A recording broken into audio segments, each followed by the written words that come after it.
Bu yil mamlakatimizda mustaqilligimizning 31 yilligi keng nishonlanishi kutilmoqda. Har yili esa ushbu tantana avvalida bayramni munosib nishonlash va yuqori saviyada o'tkazish bo'yicha davlat rahbarining qarori imzolanadi. Bu yilgi qarorga ko'ra O'zbekiston mustaqilligining 31 yilligi Yangi O'zbekistonda el aziz, inson aziz shiori ostida o'tkaziladigan bo'ldi. Tantana munosabati bilan joylarda turli tadbirlar o'tkazila boshlandi. Xususan, Ichki ishlar vazirligi Qorovul qo'shinlari miqyosida sportning qo'l jangi, sambo va boks turlari bo'yicha Qorovul qo'shinlari qo'mondoni kubogi musobaqasi o'tkazildi. Musobaqaning ilk bosqichlarida yaxshi tayyorgarlikka ega bo'lgan g'olib sportchilar finalda ishtirok etishga muvaffaq bo'lishdi.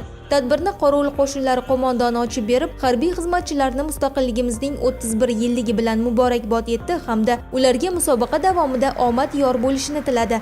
Dastlabki bahslar sambo sport turi bo'yicha bo'ldi.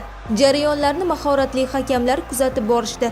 Ushbu sport turidan so'ng navbat qo'l jangi sportining final bosqichiga berildi. Har bir sportchi g'olib bo'lish uchun tatamida bor imkoniyatini ishga solib, janglarda faol ishtirok etdi. Qo'l jangi bahslari yakuniga yetgach, sportning boks turi bo'yicha bellashuvlar boshlanib ketdi. Ringda 6 vazn toifasidagi sportchilar final bosqichida g'olib bo'lish uchun raqiblari bilan kuch sinashga boshlashdi. Musobaqani kuzatish va sportchilarni qo'llab-quvvatlash uchun kelgan tomoshabinlarni Ichki ishlar vazirligi ansambli xonandalari vatanparvarlik ruhidagi kuy-qo'shiqlari bilan xushnud etishdi. 3 sport turi bo'yicha o'tkazilgan final musobaqalari yakuniga yetgach, g'olib jamoalar e'lon qilinib, qo'mondon tomonidan taqdirlandi.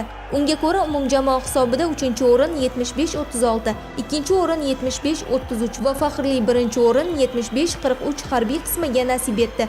Bugungi qo'l jangi musobaqasida Qorovul qo'shinlari qo'mondoni kubogida g'olib bo'lib 1-o'rinni oldim. Bunda Qorovul qo'shinlari qo'mondoniga, o'zimizning harbiy qism komandiriga, trenerlarimizga cheksiz minnatdorchiligimni bildiraman.